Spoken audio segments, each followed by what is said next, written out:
ধন্যবাদ জানাচ্ছি আমাদের আলোকিত মানুষ হিসেবে এখানে উপস্থিত আছেন আমাদের মোহাম্মদ ওমর ফারুক, পাটোয়ারি আমাদের সচিব ৮ নং ওয়ার্ডের।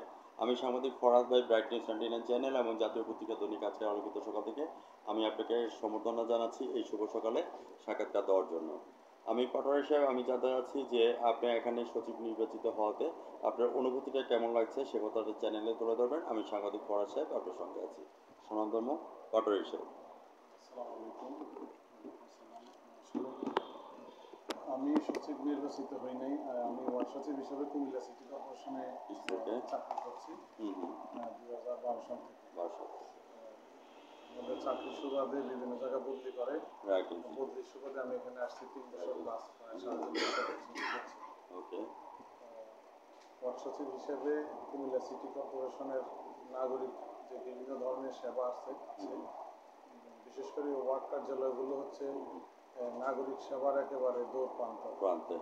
সেখানে জন্ম থেকে মৃত্যু পর্যন্ত একজন নাগরিকের যত ধরনের সেবা আছে সেটা ওয়ার্ড কার্যালয় থেকে বিভিন্ন সকল সিটি কর্পোরেশনে ওয়ার্ড কার্যালয় থেকে দেওয়া হয়। আমাদের সেবাগুলোর মধ্যে যেমন যদি শুরুতেই ধরেন যে নাগরিক সনদ প্রত্যয়নপত্র, ওয়ারিশ সনদ, বিবিধ প্রত্যয়নপত্র, আর্থিক অসচ্ছলতা বা বিভিন্ন ধরনের বয়স্ক ভাতা, বিধবা ভাতা, প্রতিবন্ধী ভাতা, মাতৃত্বকালীন ভাতা, আর টিআর কাবিটা আমাদের সিটি কর্পোরেশনে নেই, এটা ইউনিয়ন পরিষদ বয়স্ক ভাতা, এই ভাতা কার্যক্রমগুলো ওগুলো আছে আমাদের এখানে সচল আছে, এগুলো আমরা কার্যক্রম করে থাকি। আর একটা জিনিস হচ্ছে যে ওয়ার্ড কার্যালয়ের অধীনে যতগুলো মহল্লা আছে সবগুলো মহল্লায় আমাদের যে বর্জ্য ব্যবস্থাপনা, ড্রেনেজ ব্যবস্থাপনা, লাইটিং ব্যবস্থাপনা, এই সকল কাজগুলো আমরা তদারকি করে থাকি। সিটি কর্পোরেশনের মাধ্যমে আমাদের টিম আছে, আমাদের ওয়ার্ডে একজন জমাদার আছে, কয়েকজন লেবার আছে, 2জন ঝাড়ুদার আছে। আমরা প্রতিনিয়ত রোস্টার আছে আমাদের ওখানে, রোস্টারের প্রতিনিয়ত রোস্টার অনুযায়ী আমরা সাপ্তাহিক আমাদের বর্তমানে ভারপ্রাপ্ত প্রধান নির্বাহী কর্মকর্তা মামুন স্যারের নেতৃত্বে জেলা প্রশাসক আমাদের সিটি কর্পোরেশনের প্রশাসক মহোদয়ের নির্দেশক্রমে আমরা আমাদের কার্যক্রম নিরলসভাবে করে যাচ্ছি, নাগরিক সেবার দ্বার প্রান্তে নিয়ে যাওয়ার চেষ্টা করছি। ধন্যবাদ পাটোয়ারি সাহেব, আপনি সচিব হিসেবে যে কথাটা তুলে ধরেছেন। আমরা একটা জিনিস, আমরা তৃণমূল পর্যায়ে যে সচিব আছে যেমন ইউনিয়ন পরিষদের, ওনাদের একান্ত একটা আবদার হচ্ছে যে 10ম শ্রেণী গ্রেড, হ্যাঁ, সেটার সাথে কি আপনাদের রিলেটেড আছে কিনা 10ম শ্রেণী গ্রেডে, এই কথাটা একটু চ্যানেলে তুলে ধরবেন। আমি সাংবাদিক ফরহাদ ভাই আপনার সঙ্গে আছি। জি, আসলে ইউনিয়ন পরিষদে আসলে যে গ্রেড 14তম গ্রেডে তারা নিয়োগপ্রাপ্ত হয়। আমাদের সিটি কর্পোরেশনও আমাদের এক একটা সিটি কর্পোরেশনে আসলে সাংগঠনিক কাঠামো যে নিয়োগের যে কাঠামোটা ওখানে এক একজনের এক একভাবে দেওয়া। তো এই বিষয়গুলো আসলে আমরা আমাদের এখানে যে কাঠামো আছে কাঠামোতে অন্তর্ভুক্ত যেভাবে করা আছে ওইভাবেই আমাদের গ্রেডের বিষয়টা হয়। তবে আমরা আপনার একমত যে ইউনিয়ন পরিষদে যে 14তম গ্রেড থেকে 10ম গ্রেডে উন্নীত করার জন্য তাদের যে মানে আত্মপ্রকাশ, আমাদের কুমিল্লা সিটি কর্পোরেশনের যে ওয়ার্ড সচিব আছি আমাদেরও ওনাদের সাথে আমরাও একতা পোষণ করি যে ইউনিয়ন পরিষদে যদি 10ম গ্রেড হয় সিটি কর্পোরেশনও 10ম গ্রেড হবে। এটা ওয়ার্ড সচিব হিসেবে আমাদের দায়িত্ব এক অভিন্ন।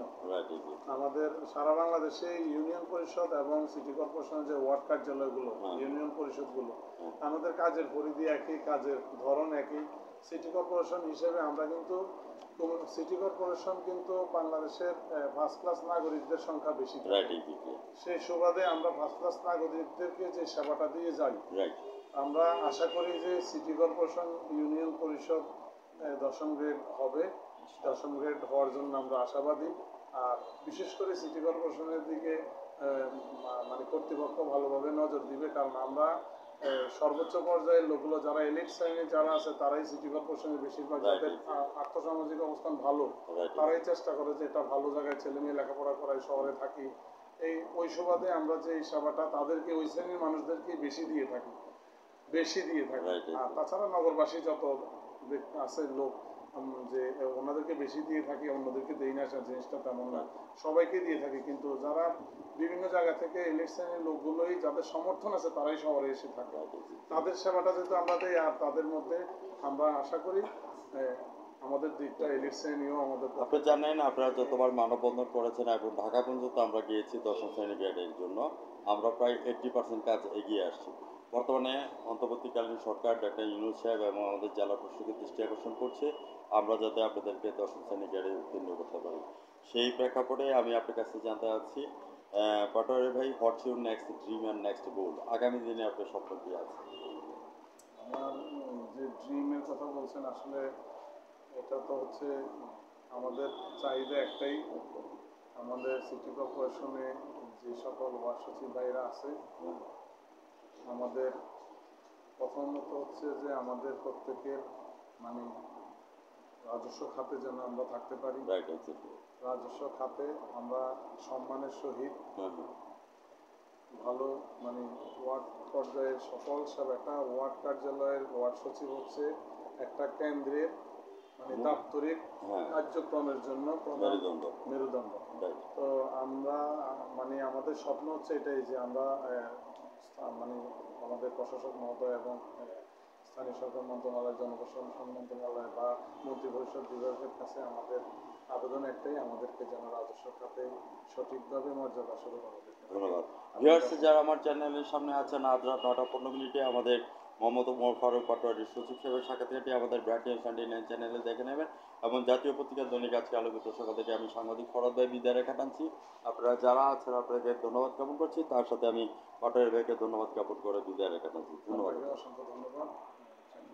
সাংবাদিক ফরহাদ।